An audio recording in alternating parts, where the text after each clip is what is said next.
मत्ती सुसमाचार 9वें अध्याय का मनन। इस अध्याय में 38 वचन लिखे गए हैं। 38 वचनों में लिखी गई बातें यीशु मसीह प्रभु गदरेनियों के देश में दुष्टात्मा से पीड़ित लोगों को छुड़ाने के बाद उस नगर के लोग उसे जाने के लिए विनती किए। वहाँ से वह अपने स्वदेश कफरनहूम में आया। कफरनहूम में वो पहले वचन से लेकर 9वें वचन तक देखने पर एक लकवे के रोगी को वो चंगा करके उसके पाप को क्षमा किया। ये लिखा है 9वें वचन में। मत्ती के सुसमाचार को लिखने वाला मत्ती सुसमाचार महसूल लेने वाला था और उसे प्रभु ने सेवा में बुलाया। अब 10वें वचन से 13वें वचन तक फरीसियों को यीशु का जवाब। 14 और 15 वचन में यूहन्ना उसके शिष्यों को यीशु के पास भेजने पर उनसे उसके कहे हुए बातें। 16वां वचन से लेकर 17वें वचन तक दाखरस के मशकों को लेकर दृष्टांत। 18वें वचन से 26वें वचन तक लहू बहने वाली स्त्री का चंगा होना और यहीर की बेटी का जिलाया जाना, ये दोनों जानकारी दिखाई देता है। 27 वचन से लेकर 31वें वचन तक के भाग में 2 अंधों को प्रभु चंगा करना। उसी तरह 32 वचन से लेकर 34 वचन तक एक गूंगे को प्रभु चंगा करना। उसी तरह 35 वचन से लेकर 38 वचन तक वो गलील में सेवकाई करना। इस तरह से हमें 9वें अध्याय की जानकारी दिखाई देती है। पहले वचन से लेकर हम वचन का मनन करेंगे। फिर वह नाव पर चढ़कर पार गया और अपने नगर में आया। फिर कहने पर गदरेनियों के देश के लोग उसे जाने की विनती करने के बाद ये अर्थ है। गदरेनियों के देश में दुष्टात्मा से पीड़ित लोगों को छुड़ाने के बाद उन्हें पीड़ा देने वाली दुष्टात्मा सूअर में जाकर कुएं में मरने के कारण उस नगर के लोग यीशु को उसके देश को छोड़कर जाने के लिए विनती किए। इसलिए प्रभु फिर कफरनहूम में आया। फिर वह नाव पर चढ़कर पार गया और अपने नगर में आने के बाद और देखो, कई लोग लकवा के एक रोगी को काट पर रखकर उसके पास लाए।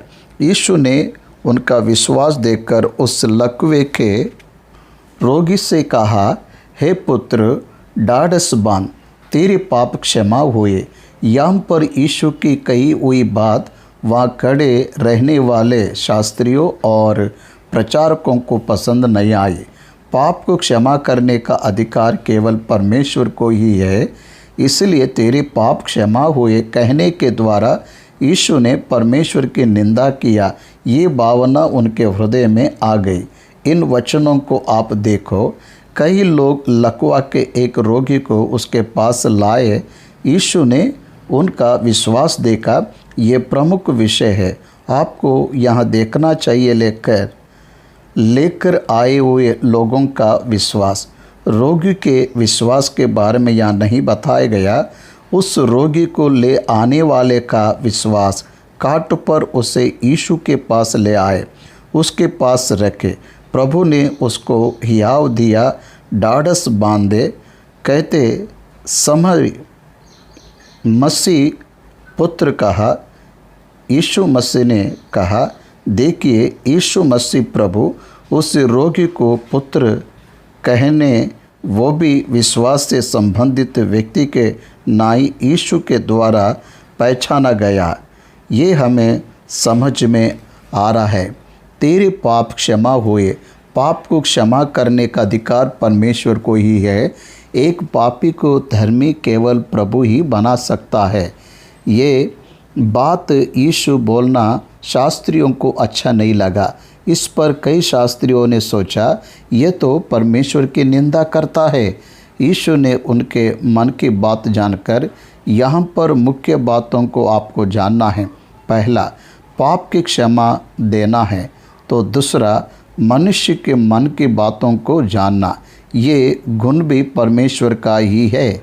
ये लक्षण भी परमेश्वर का ही है, इसलिए वह उनसे बात करते समय वो परमेश्वर है, परमेश्वर का पुत्र है, ये जानने के लिए ये दोनों बातों को उसने उनके सम्मुख रखा। पहला पाप की क्षमा है, तो दूसरा मन को जानना। पाप की क्षमा परमेश्वर ही दे सकता है।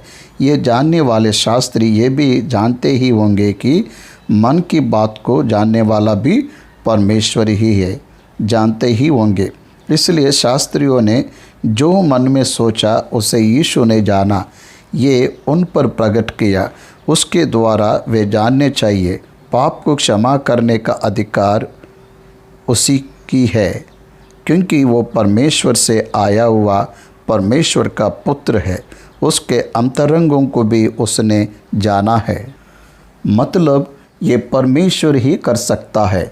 जानने वाले वे परमेश्वर से आया हुआ परमेश्वर है पता चलने के लिए प्रभु यीशु उनके मन को जानते हुए बात कर रहा है। तुम लोग अपने अपने मन में बुरा विचार क्यों कर रहे हो? मन में बुरा विचार क्यों कर रहे हो?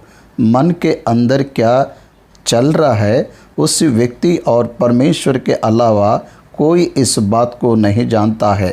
शैतान को मानव का मन जानने का अधिकार नहीं है।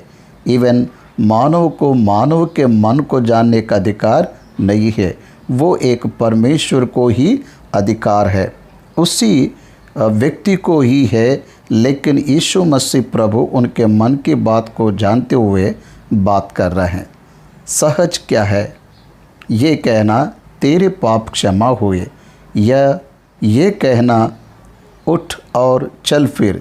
देखिए, तेरे पाप क्षमा हुए कहना सहज है या सहज नहीं है, वो परमेश्वर ही कह सकता है, ऐसा बता रहा है।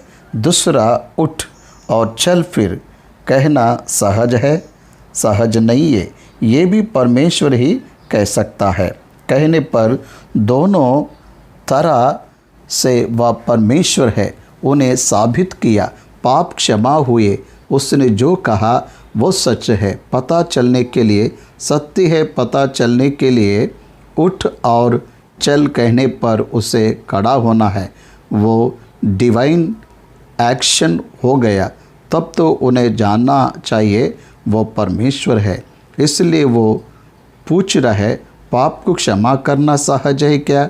उठ और चल कहना सहज है क्या? परंतु इसलिए कि तुम जान लो कि मनुष्य के पुत्र को पृथ्वी पर पाप क्षमा करने का अधिकार है। तब उसने लकवे के रोगी से कहा, उठ, अपनी खाट उठा और अपने घर को चला जा। वह उठकर अपने घर चला गया। यीशु ने क्या कहा? उठ, अपनी खाट उठा और अपने घर को चला जा। 3 बातें बताया। तू उठ, कैसे उठेगा? लकवे के कारण उठकर लेकर आए। 4 लोगों ने उठाया, तब वह शरीर वहाँ पहुँचा। वैसे है और उसे उठने के लिए कह रहा है। यह संभव है क्या? लकवे के कारण शरीर गिर गया, उठना संभव है क्या? जो असंभव है उसको संभव करते हुए बात कर रहे हैं। तो उठ कमान दे रहा है। बहुत दिनों और सालों से लकवे से रहने वाले उस शरीर को यीशु की बात और आज्ञा, तो उठ, ये बात सामर्थ्य से भर दिया, बल से भर दिया। उठकर खड़ा हुआ, अपनी खाट उठा। ये सेकंड ऑर्डर कमांड। अपनी खाट उठा, घर जा कहा, वो घर चला गया। देखिए, 3 कमांड्स दिया। तो उठ, अपनी खाट उठा और घर चला जा। वो व्यक्ति नीचे उसके घर में ही गया, खाट उठाकर गया, उठकर गया। लोग यह देखकर डर गए और परमेश्वर की महिमा करने लगे। जिसने मनुष्यों को ऐसा अधिकार दिया है वो परमेश्वर का पुत्र है।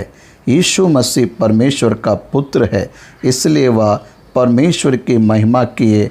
लकवे के इस रोगी को उठाने के द्वारा कुछ बातों को हम जाने ऐसा कार्य किया। वो क्या है?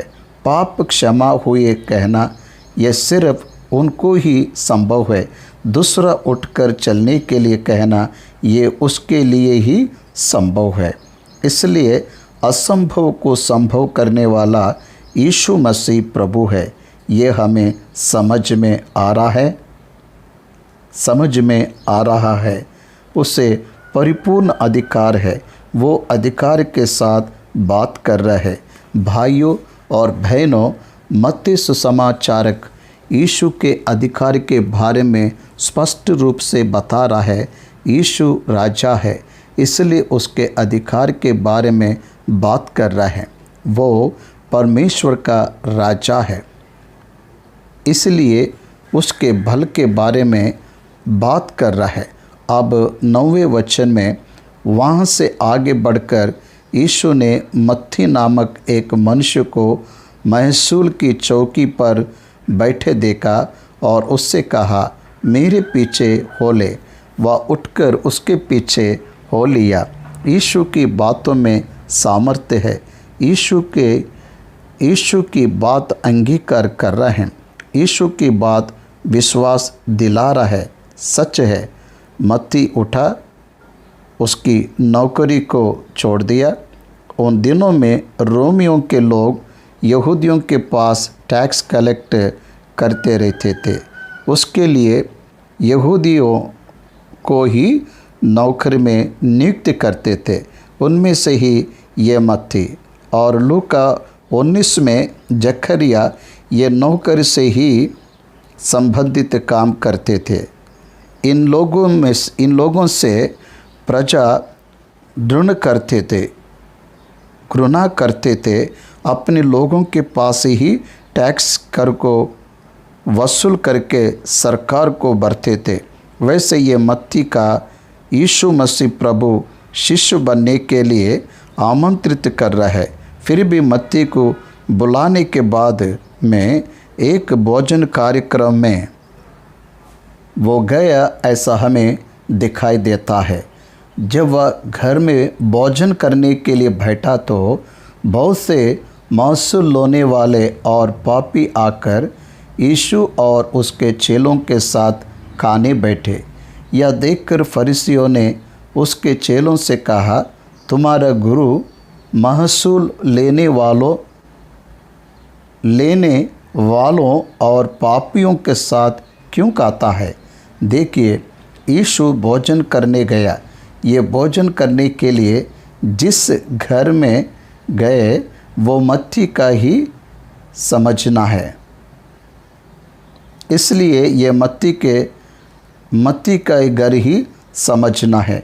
इसलिए ये मत्ती के घर में होने वाला भोज ही है। इस भोज में यीशु के साथ महसूल लेने वाले मतलब टैक्स कलेक्टर उन्हें फरीसी पापी में गिनते थे। बहुत से पापी आकर, पापी मतलब अलग से है क्या? मतलब शास्त्री और फरीसी साधारण व्यक्तियों को इस तरह से बुलाते थे।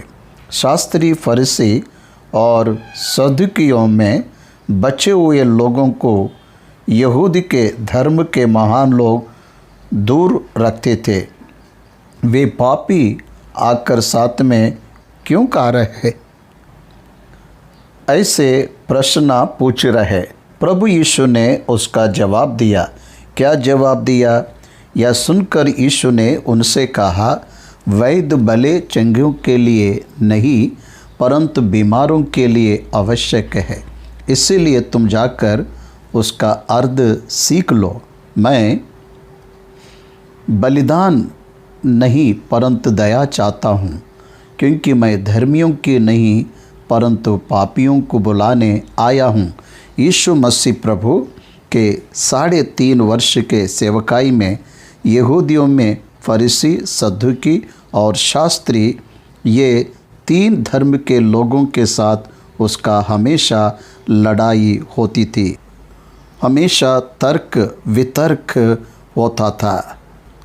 हमेशा वचन की लड़ाई होती थी। इसलिए तुम जाकर सीख लो। तुम प्रचारक के स्थान में हो, वचन को रीराइट करने के साथी स्थाई में हो, वैसे तुम लोग उसकी भावना को नहीं जानोगे।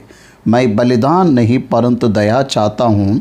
प्रभु कोई भी मनुष्य नाश हो ये नहीं चाहता है, कोई मनुष्य नष्ट हो जाए ऐसा यीशु नहीं चाहता है, प्रभु भी नहीं चाहता है। हेजकेल ग्रंथ में बताया, दुष्ट अपनी दुष्टता में ही मरना प्रभु को पसंद नहीं है। वो उस दुष्टता से फिरकर भलाई के मार्ग में आना ही प्रभु को अच्छा लगेगा। इसलिए उसके साथ महसूल लेने वाले और पापियों के बैठने के कारण उसने एक बात कहा, वैद्य बीमारों के लिए वैसे पापी के लिए उद्धार करता। रोगियों को वैद्य की जितनी आवश्यकता है, भले चंगे व्यक्ति को वैद्य से क्या काम रहेगा? कुछ भी काम नहीं रहेगा। पापी के लिए उद्धारकर्ता आवश्यक है, धर्मी के लिए उद्धारकर्ता आवश्यक नहीं है। इसलिए मैं पापियों को ही बुलाने आया हूँ, धर्मी को बुलाने के लिए मैं नहीं आया हूँ। देखिए प्रभु क्या कह रहा है। पहले आगमन में वह पापियों को बुलाने आया, दूसरे आगमन में वह उसके साथ रहने धर्मी को बुलाएगा।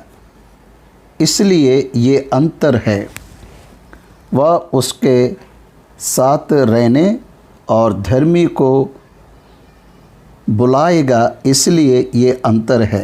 पहले आगमन में पापियों का उद्धार करके उनके साथ रहने के लिए वह बुला रहा है। इस विशेष बात को हमें समझना है। परमेश्वर कभी भी बलिदानों को नहीं चाहता है, दया को ही चाहता है। इस बात को समझकर हमें पाप की क्षमा के लिए प्रभु के पास जाना है। 14 और 15 वचन में ये दोनों वचनों में यूहन्ना के शिष्य उसके पास आकर कहा, क्या कारण है कि हम और फरीसी इतना उपवास करते हैं पर तेरे चेले उपवास नहीं करते? यीशु ने कहा, क्या बाराती जब तक दूल्हा उनके साथ है शोक कर सकते हैं? पर वे दिन आएंगे जब दूल्हा उनसे अलग किया जाएगा, उस समय वे उपवास रखेंगे। ऊपरी कोठरी में यीशु मसीह के आरोहण के बाद ये 120 लोग 10 दिन उपवास ही किए। यीशु जब जीवित था उन दिनों में उन्होंने उपवास नहीं किया। उपवास उन दिनों में भक्ति का सबूत है। फिर तेरे शिष्य क्यों उपवास नहीं करते हैं?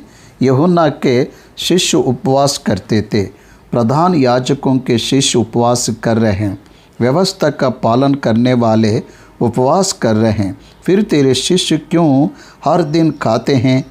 वही प्रश्न है। जब तक दूल्हा उनके साथ है कोई उपवास नहीं करेगा।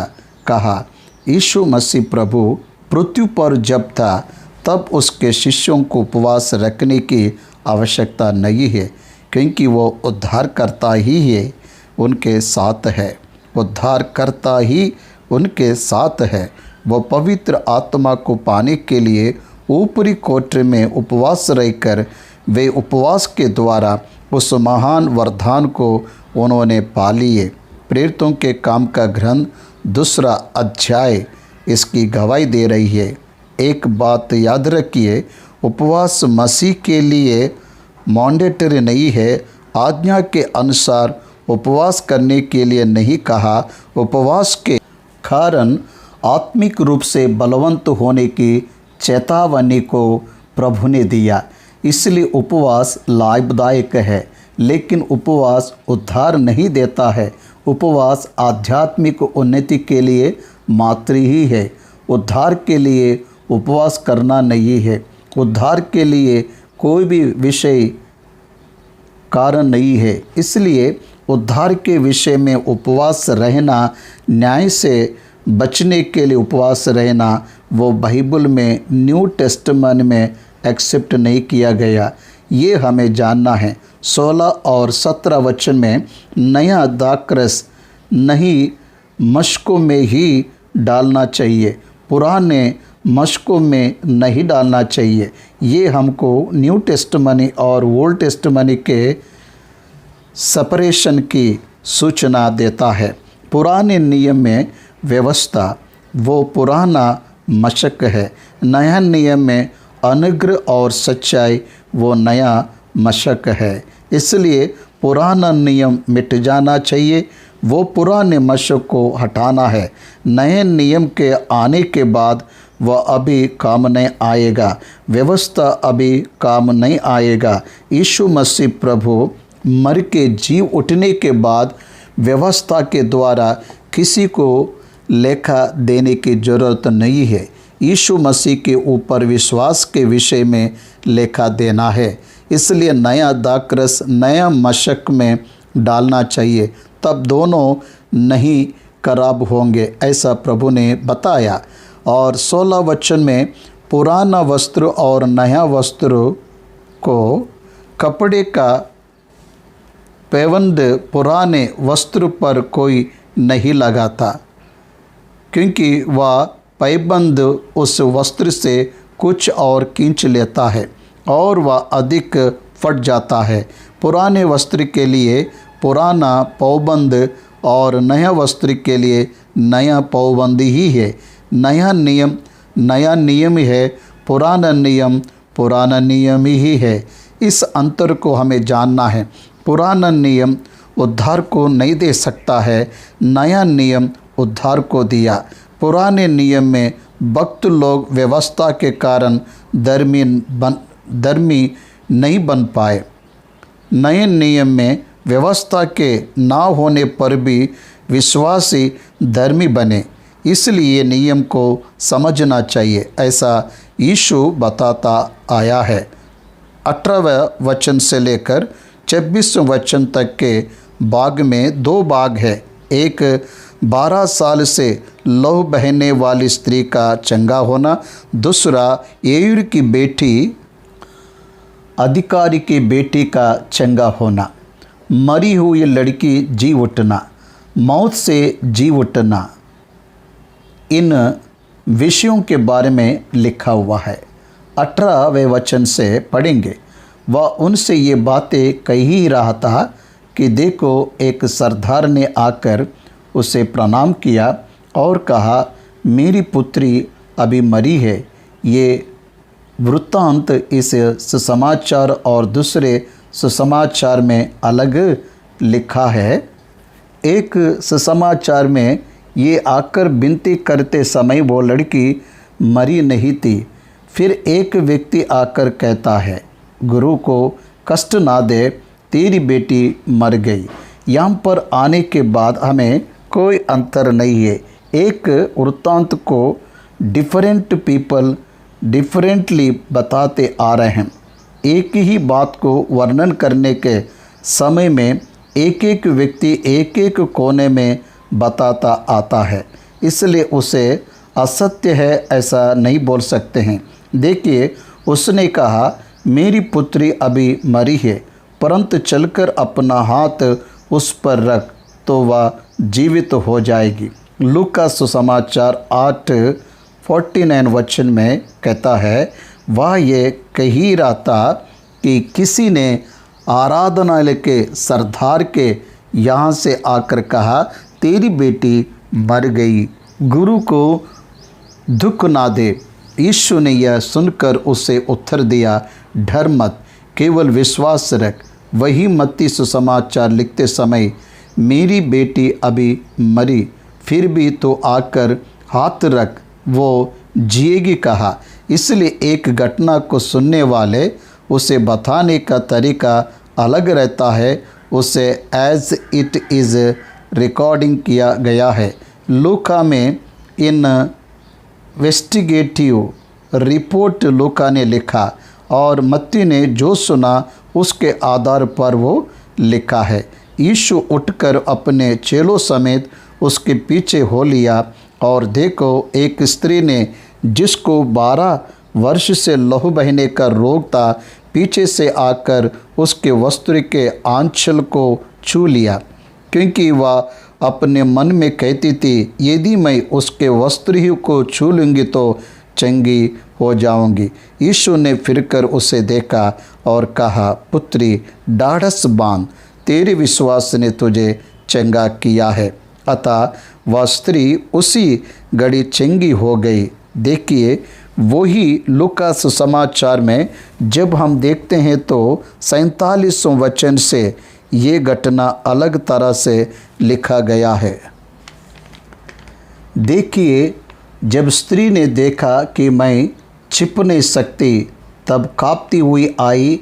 ये बात यहाँ नहीं लिखा है, इसलिए आपको बाइबल पढ़ते समय एक बात पर ध्यान देना चाहिए। दूसरे, जब वो गवाही देते हैं, आई विटनेस वो संदर्भ को देखने वाले, वो सुने हुए बातों से ये लिखा गया है। ये हमें समझ आ रहा है। ये स्त्री एक रोगी किस समस्याओं का सामना करते, वे सबका सामना इसने की। ये 12 वर्ष से लहू बहने की बीमारी से ग्रसित था। ध्यान दीजिए, वैद्यों के पास गई, चंगाई नहीं मिली, लेकिन वो यीशु के बारे में सुनी, यीशु के बातों के बारे में सुनी, यीशु के क्रियाओं के, कार्यों के, आश्चर्य कामों के बारे में सुनी, यीशु के अद्भुत के बारे में सुनी, यीशु के द्वारा किए गए चंगाई के बारे में सुनी। उसका विश्वास बलवंत हुआ। सुनने के द्वारा विश्वास बढ़ता है। भाइयों और बहनों, सुनने के द्वारा विश्वास आता है, उसकी बढ़ोतरी होती है। इसलिए विश्वास बढ़ गया। वह सोची उसके वस्त्र को छूना ही काफ़ी है, इसलिए रहस्य में जाकर उसके वस्त्र को पीछे से जाकर पकड़ी। यीशु ने कहा, मेरे अंदर से सामर्थ्य निकला। उसने यीशु मसीह के पास से सामर्थ्य को ड्रा की, हासिल की, चंगाई को पाई। तब यीशु ने कहा, तेरे विश्वास ने तुझे चंगा किया है। देखिए, यीशु के किए गए सभी चंगाओं में विश्वास ही प्रमुख भूमिका रहे। विश्वास के कारण ही चंगाई मिलेगा, ये हमें जानना है। आज ये विषय सवाल को खड़ा किया, चंगाई वरदान के कारण मिल रहे सोचते हैं। चंगाई वरदान के कारण नहीं, विश्वास के कारण ही है। चंगाई के वरदान को पाने वाला भी चंगाई के विश्वास को ले आ रहा है। प्रार्थना करते समय विश्वास के साथ प्रार्थना करके जवाब ले आ रहा है, लेकिन उसके वरदान के कारण नहीं है, ये हमें जानना है। उस घड़ी में वो स्त्री चंगा हो गई और यीशु मसीह उस घर में आ गया। जब यीशु उस सरदार के घर में पहुंचा और बांसुरी बजाने वालों और भीड़ को हुल्लड़ मचाते देखा, वो घर में दुख छाया था। उस सरदार की एक ही बेटी थी, वह बेटी भी जवानी में आ रही थी। एक ही बेटी थी। बहुत ही उत्सव को मनाने का सोचने वाला घर में मौत हुआ, इसलिए उस घर में हुल्लड़ मचाते हुए भीड़ था। उस नगर के लोग वहाँ हैं, यीशु को वहाँ जगह नहीं है। तब यीशु ने कहा, हट जाओ, लड़की मरी नहीं पर सोती है। इस पर वे उसकी हंसी करने लगे। तब तक वे रो रहे थे, हुल्लड़ मचा रहे थे। यीशु सत्य बोलने पर उसकी हंसी करने लगे। वो लड़की मरी नहीं पर सोती है। यीशु मसीह प्रभु मानव के शरीर की मृत्यु को, भौतिक मृत्यु को उसने नींद से कंपेयर किया। उसने नींद से कंपेयर किया। पहला थिस्सलुनीकियों की 14वां अध्याय 13 और 14 वचन में जब आप पढ़ेंगे तो, यदि हम विश्वास करते हैं कि यीशु मरा और जी भी उठा, तो वैसे ही परमेश्वर उन्हें भी जो यीशु में सो गए, विश्वासी लोग सो गए। यीशु तो मरा लेकिन विश्वासी सो गए। समझ में आ रहा है क्या? यीशु मर गया मतलब मौत को अनुभव किया। विश्वासी लोग उनके भौतिक मृत्यु के कारण प्रभु से दूर नहीं हो रहे हैं, लेकिन और अधिक समीप हो रहे हैं। विश्वासी अपने मृत्यु के द्वारा प्रभु के पास जा पाएंगे। इसलिए विश्वासियों को सिर्फ नींद ही है, इसलिए ये लड़की मरी नहीं पर सोती है। यीशु ने कहा। इस पर वे उसकी हंसी करने लगे। भीड़ निकाल दी गई। वो भीतर गया। उसके शिष्यों में से तीनों को, याकूब, यूहन्ना और पतरस को साथ लेकर गया।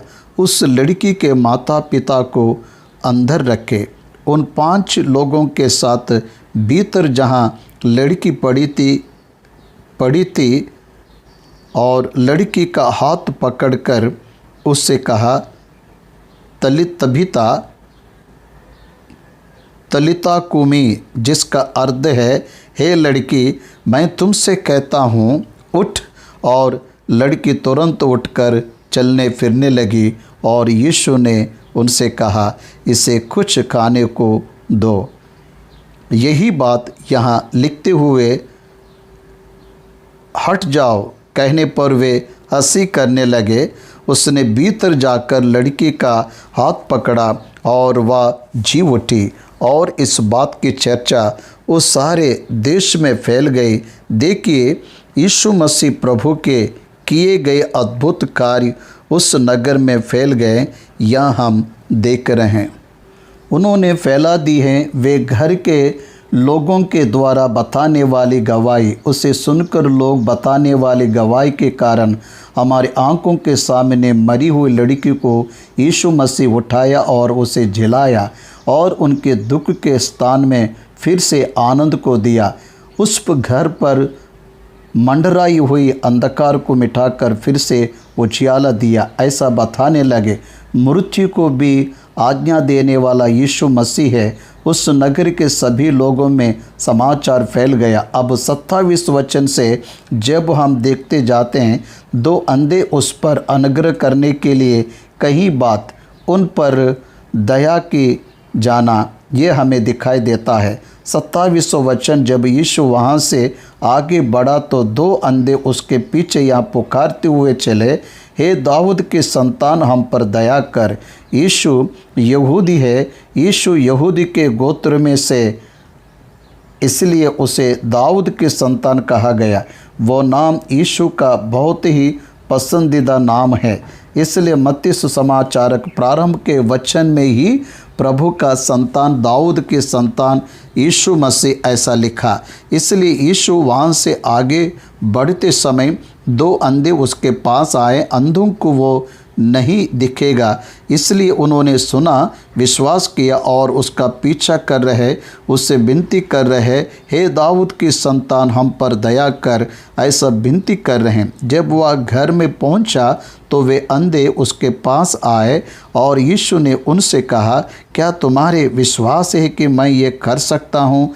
ध्यान दीजिए, बार बार वचन स्मरण दिला रहा है, विश्वास। क्या तुम्हें विश्वास है?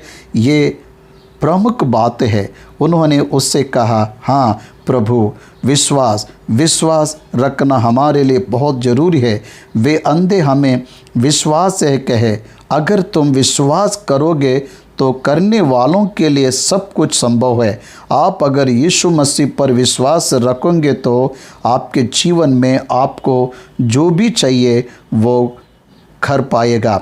आप अंधे हो तो आंखें देगा, आप रोगी हो तो आपको चंगा दे पाएगा, आप गरीब हो तो आपको समृद्धि दे पाएगा। विश्वास रख। विश्वास करना तुझसे होगा तो करने वालों के लिए, यीशु मसीह के लिए सब कुछ संभव है। तब उसने उनकी आंखें छूकर कहा, तुम्हारे विश्वास के अनुसार तुम्हारे लिए हो। लिटिगेशन विश्वास रख रहे, तुम्हारे दिए गए गवाही के कारण नहीं, आपके विश्वास के कारण आपको होना है। तुम्हें विश्वास है तो तुम्हारी आंखें खोली जाएगी। यीशु मसीह प्रभु आंखों को खोल सकने पर भी तुम्हारे विश्वास के अनुसार खुलेंगे। जो उन्होंने कहा विश्वास है, वो सच है कि नहीं, साबित होने का वो समय है। साबित हुआ, वे विश्वास किए और आंखों को पाए और उनकी आंखें खुल गई। यीशु ने उन्हें चिताकर कहा, सावधान, कोई इस बात को ना जाने। पर उन्होंने निकलकर सारे देश में उसका यश फैला दिया।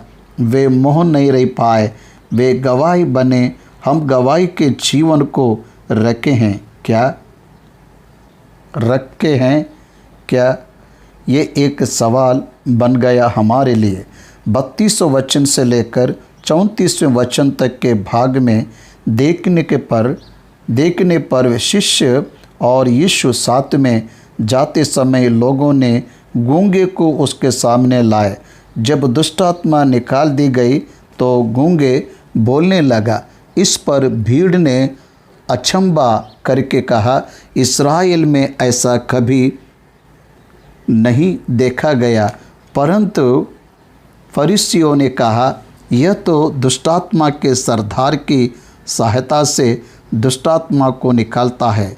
द्वेष, आप ध्यान दीजिए, यीशु जो कार्य कर रहा है उसे नहीं कर पाने वाले सदूकी, फरीसी और शास्त्री उसके ऊपर दोष को बढ़ाकर याजकों के साथ मिलकर द्वेष को बढ़ाकर याजकों के साथ मिलकर यीशु के हत्या की षड्यंत्र रचा। इसलिए यीशु मसीह के पास लाए गए हर एक व्यक्ति चंगा हो रहा है। दुष्टात्मा के कारण गूंगा हुआ, ऐसे लिखा है, वो एक गूंगा है। दुष्टात्मा एक व्यक्ति के शरीर को ऑक्यूपाई करके बीमारी ले आकर उसे बंदी बनाकर रख रहा है। 18 वर्ष एक स्त्री, जवान लड़की की कमर दुष्टात्मा के कारण झुक गई। इसलिए दुष्टात्मा बीमारी का कारण बन रहे हैं। दुष्टात्मा के प्रभाव से छुटकारा पाकर चंगाई को पाने वाले व्यक्तियों के बारे में बाइबिल गवाही दे रहा है। भाइयों और बहनों, तुम किसी भी बीमारी या दुष्टात्मा से ग्रसित है तो यीशु का शरण ले, यीशु के नाम का शरण ले, यीशु के ऊपर विश्वास रख, यीशु के पास आकर विनती कर, यीशु तुझे चंगाई देगा। विश्वास रख और छुटकारा पा। लेकिन फरीसियों ने कहा, दुष्टात्मा के सरदार से ये दुष्टात्मा को निकाल रहे हैं। यीशु मसीह प्रभु ने भी शिष्यों को दुष्टात्मा को निकालने का अधिकार देके बाहर भेजा। प्रभु ने उल्टा प्रश्न किया, मैं दुष्टात्मा के सरदार से दुष्टात्मा को निकाल रहा हूँ, वो तुम्हारे बच्चों के किसके द्वारा निकाल रहे हैं? उन्हें भी दुष्टात्मा के सरदार से निकाल रहे हैं। वो परमेश्वर का काम नहीं है। दुष्टात्मा के सरदार का यीशु मसीह के साथ क्या संबंध है? मसीह परमेश्वर का पुत्र है। परमेश्वर के सामर्थ, परमेश्वर की इच्छा से वो इन दुष्टात्माओं को निकाल रहे हैं। लेकिन ये सहन नहीं करने वाले फरीसी उस पर आरोप लगाए। अब 38वें वचन से वो नगरों में घूमते हुए सुसमाचार का प्रचार कर रहे हैं। गलील के नगर में सुसमाचार का प्रचार कर रहे हैं। यीशु सब नगरों और गांवों में फिरता रहा और उनके आराधनालयों में उपदेश करता और राज्य का सुसमाचार प्रचार करता और हर प्रकार की बीमारी और दुर्बलता को दूर करता रहा। आज हम भारत देश में हैं। हमारे देश में घूमते फिरते हुए, गांव और नगरों में घूमते हुए सुसमाचार प्रचार करने से धर्म परिवर्तन कहते हुए हमारे देश में हिंसा कर रहे हैं। सुसमाचार का प्रचार मत करो, हमें ज़रूरत नहीं है ऐसा आक्रमण कर रहे हैं। उसके लिए सरकार ने कानून भी बनाया, इस बात से आप लोग समझ सकते हैं। लेकिन उन दिनों में प्रभु ने स्वतंत्र के साथ सुसमाचार का प्रचार किया। सुसमाचार का प्रचार नहीं करने से कैसे सुनते थे? वे नहीं सुनते थे तो उनका उद्धार कैसे होता था? बताइए। इसलिए वचन क्या बताता है? प्रभु गांव और नगर में फिरता रहा, वह बीमारियों को चंगा करते हुए घूमता रहा। आज हमारे देश की परिस्थिति अलग है।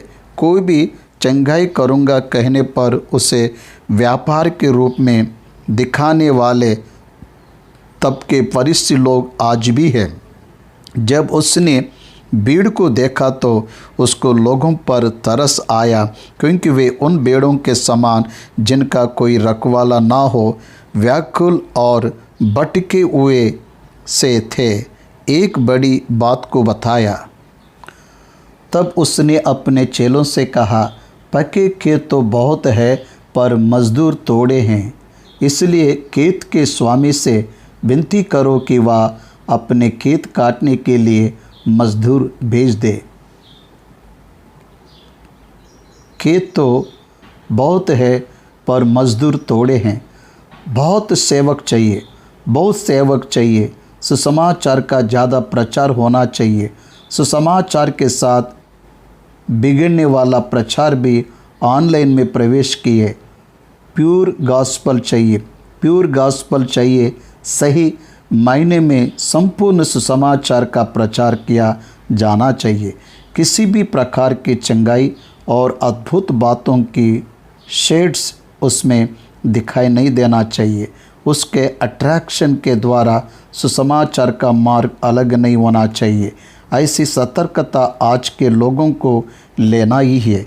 प्रभु ने कहा, वे उन भेड़ों के समान हैं जिनका कोई रखवाला नहीं। तरस खाया। हम समाज को जब देखते हैं तो तरस खाना चाहिए। अहो, ये उद्धार करते के बिना कष्ट में हैं, ऐसे तरस खाना चाहिए। उन्हें सुसमाचार का प्रचार करना है। ये हमारे लिए धर्म के रूप में बताया गया है। 9वां अध्याय हम समाप्त किए हैं।